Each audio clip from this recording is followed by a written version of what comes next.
મહીસાગરના લુણાવાડામાં ભ્રષ્ટાચારનો બોલતો પુરાવો સામે આવ્યો। લુણાવાડામાં સરકારી અનાજ સગે વગે થઈ રહ્યું છે। અનાજના 7 થી 8 કટાની બારોબાર કાળાબજારી। ગરીબોના ભાગનું અનાજ દુકાન સંચાલક વેચતો હોવાનો આરોપ લાગ્યો છે। અનાજ સગે વગે થતું હોવાની અનેક વખત રજૂઆત કરવામાં આવી હતી। અધિકારીઓને રજૂઆત બાદ પણ કાર્યવાહી ન થઈ અને કાર્યવાહી નામની જ કરવામાં આવી। પુરવઠા અધિકારીઓને જાણ કરવા છતાં પણ અધિકારીઓ ઘોર નિંદ્રામાં દેખાયા। ગરીબોનો કોળિયો છીનવનાર સંચાલકોની સામે અનેક અરજીઓ કરવામાં આવી। સંચાલકો ગરીબોના મોંનો કોળિયો છીનવી રહ્યા છે।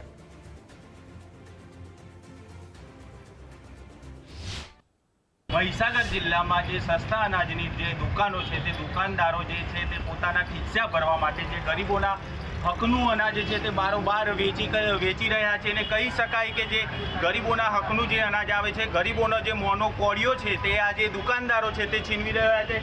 દ્રશ્યોમાં આપ જોઈ શકો છો કે લુણાવાડાની આ સસ્તા અનાજની એક દુકાનદાર છે, તેના દ્વારા થોડીક જ ક્ષણો પહેલાં અહીંયા રેકડામાં ભરીને અનાજ અહીંયા લાવવામાં આવ્યું છે। જ્યારે ગુજરાત ફર્સ્ટ અહીંયા પહોંચ્યું, દુકાનદારને પૂછ્યું તો દુકાનદારે એવો જવાબ આપ્યો કે આ અનાજ છે તે ઢોર માટે લઈ જવામાં આવી રહ્યું છે। શું ગરીબોનું અનાજ જે લોકોના હકનું છે તે ઢોરને ખવડાવવામાં આવશે? ગરીબોના હકનું અનાજ કેમ નથી આપવામાં આવતું? આ દુકાનદાર છે, તેમની સાથે વાત કરીશું કે કેમ અનાજ અહીંયા કેમ લાવવામાં આવ્યું તમારી દુકાનમાંથી,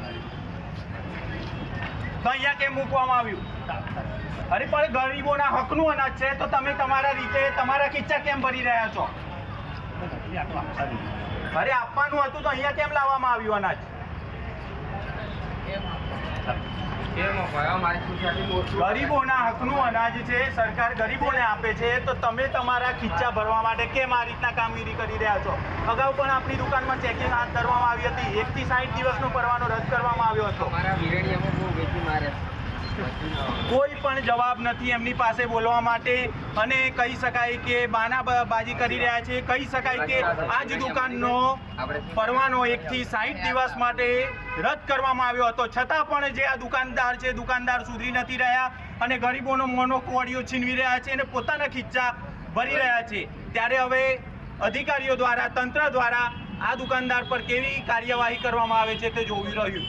હસમુખ રાવલ, ગુજરાત ફર્સ્ટ, મહીસાગર। તો સરકારી અનાજની કાળાબજારી અને તેને લઈને સવાલો અનેક ઉઠી રહ્યા છે કે કોના નાકની નીચે સરકારી અનાજની કાળાબજારી થતી હતી? શું જવાબદારો છે એમની સામે પગલાં લેવાશે કે પછી ઢાંક પીછોડો જ કરવામાં આવશે? ગરીબોના અનાજના હક પર કોણ ગોલમાલ કરી રહ્યું છે? અનેક સવાલો ઉઠી રહ્યા છે। ત્યારે સવાલ એ પણ છે કે અત્યાર સુધી આવો કેટલો અનાજનો જથ્થો હશે કે જેને સગે વગે કરી દેવામાં આવ્યો છે? શું સરકારી અનાજનું બારોબાર વેચાણ થઈ રહ્યું છે? સરકાર અનાજ મોકલે છે ત્યારે આવા મળતિયાઓ ક્યારે સુધરશે? અનાજ મુદ્દે આપણી સાથે પુરવઠા મામલતદાર કૃણાલભાઈ પટેલ જોડાઈ ચૂક્યા છે। કૃણાલભાઈ, સ્વાગત છે આપનું ગુજરાત ફર્સ્ટમાં। કૃણાલભાઈ, મહીસાગરથી એક ખબર સામે આવી છે કે સરકારી અનાજ ગરીબોને જે પહોંચાડવામાં આવે છે એને બદલે બહારથી જ સગે વગે કરી દેવામાં આવે છે। તેમની પાસેથી જવાબ મેળવવાનો પ્રયત્ન કર્યો પરંતુ ફોનનો તેમને જવાબ નથી આપ્યો। ફોન કટ કરી રહ્યા છે, સવાલોના જવાબ નથી, કારણ કે સવાલના ઘેરામાં આવીને ઉભા રહી ગયા છે। અનેક વખત રજૂઆત કરવામાં આવી અને તેમ છતાંય પગલાં કેમ નથી લેવામાં આવ્યા? સરકાર અનાજ મોકલી રહ્યા છે ત્યારે આવા મળતિયાઓ ક્યારે સુધરશે? સરકારી અનાજનું બારોબાર વેચાણ થતું જોયું તો સવાલ અનેક ઉઠી રહ્યા છે કે શું સરકાર દ્વારા અનાજ મોકલવામાં આવી રહ્યું છે? અનાજને બારોબાર વેચાણ થઈ રહ્યું છે, ગરીબોના હકનો કોળિયો આ તમામ લોકો છીનવી રહ્યા છે। જવાબદારોની સામે પગલાં લેવામાં આવશે કે પછી એમનો ઢાંક પીછોડો જ કરવામાં આવશે? ગરીબોના અનાજના હક પર કોણ ગોલમાલ કરી રહ્યું છે? કારણ કે એક બાદ એક આ પ્રકારની ઘટનાઓ સામે આવતી હોય છે। વધુ એક માહિતી મહીસાગરથી સામે આવી છે અને એનડી રાઠોડ આપણી સાથે જોડાઈ ચૂક્યા છે, પુરવઠા અધિકારી। સાહેબ, સ્વાગત છે આપનું ગુજરાત ફર્સ્ટમાં। મારો સવાલ આપને એ છે કે મહીસાગરમાં સરકારી અનાજ કે બહારથી સગે વગે કરી દેવામાં આવે છે? તો તેઓ પણ જવાબ આપવા માટે સમર્થ નથી, જવાબ આપવા માટે કોઈ જ તત્પર નથી, કારણ કે તમામ સવાલો ઉઠી રહ્યા છે। કોના નાકની નીચે સરકારી અનાજની કાળાબજારી થતી હતી? અનાજ કે જે ગરીબો સુધી પહોંચાડવાનો પ્રયત્ન કરવામાં આવી રહ્યો છે, પરંતુ એ પ્રયત્ન કંઈક ઊંધી દિશામાં ચાલી રહ્યો છે। જે લોકો આ તમામ કામો કરે છે, જે જવાબદારો છે, જવાબદારોની સામે પગલાં નહીં લેવાય, પરંતુ એ જવાબદારોનો ઢાંક પીછોડો કરી અને જવાબદારોને છાવરી લેવાના તમામ પ્રયત્નોમાં હવે તમામ લોકો લાગી જશે। ગરીબોનો અનાજ છે અને અનાજના હક પર ગોલમાલ થઈ રહી છે। અત્યાર સુધી આવો કેટલોય અનાજનો જથ્થો હશે કે જેને સગે વગે કરી નાખ્યો હશે। આ એકવાર સામે આવી ગયું છે, પરંતુ હવે જ્યારે સવાલ પૂછવામાં આવી રહ્યા છે ત્યારે સાહેબો એ સવાલથી પણ ભાગી રહ્યા છે। ગુજરાત ફર્સ્ટે સવાલ પૂછવા માટે ફોન લગાવ્યો, પરંતુ સવાલનો જવાબ નથી આપી શકતા।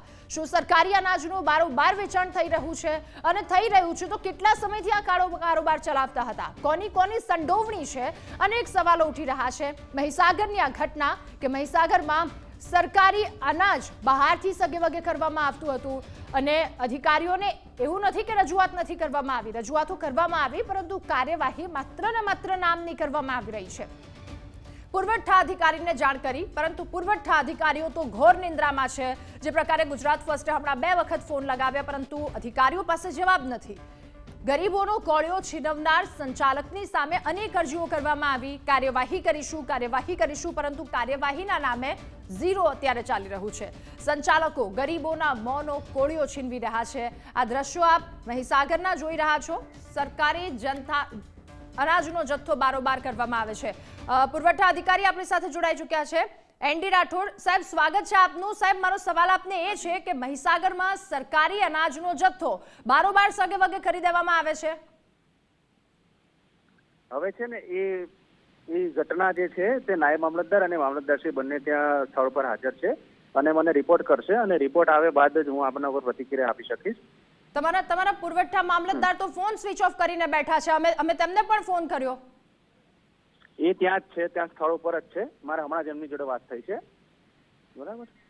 જ્યારે અમે સવાલ પૂછી રહ્યા છીએ ત્યારે ફોન સ્વિચ ઓફ કરવાની શું જરૂર છે? સવાલના જવાબ કેમ નથી આપી શકતા? એના માટે તમારે મામલતદારશ્રીનો ફોન કરવો પડશે। મારે મામલતદારશ્રી જોડે વાત ચાલુ છે। સાહેબ, આવા તો સરકારી અધિકારીઓ શંકાના દાયરામાં આવી રહ્યા છે। બેન, મેં તમને કહ્યું ને, મામલતદારશ્રીનો રિપોર્ટ આવશે ત્યારબાદ જ હું તમને રિપોર્ટ આવશે। ક્યાં સુધી તમે રિપોર્ટ લાવશો? ગરીબોનો જે અનાજ છે એમના મુખનો કોળિયો બીજાના હાથે જાય છે, શું કાર્યવાહી કરો છો તમે? બેન, આ ઘટનાની મને 2 કલાક પહેલા ખબર પડી છે અને તરત જ મામલતદારને ત્યાં મોકલી આપેલા છે। મામલતદારનો રિપોર્ટ આવશે ત્યારબાદ જ હું તમને કહી શકીશ। રાઠોડ સાહેબ, વિડિયો વાયરલ થાય છે પછી તમે એવું કહો છો કે કાર્યવાહી કરવામાં આવી રહી છે, રિપોર્ટ આવે છે, શું આની પહેલા તમે ચેકિંગ કર્યું હતું ક્યારેય? બેન, મેં ચાર્જ લીધો એને હજી 2 મહિના થયા છે। તો 2 મહિનામાં કોઈ જ કાર્યવાહી નહીં, કોઈ જ વાત સામે નથી આવી? બેન, આ ઘટના મારે આજે 2 કલાક પહેલા ખબર પડી છે, બરાબર છે? એટલે આના ઉપર હું બીજી કોઈ પ્રતિક્રિયા નહીં આપી શકું। આના ઉપર બીજી વધારે કોઈ પ્રતિક્રિયા નહીં આપી શકું।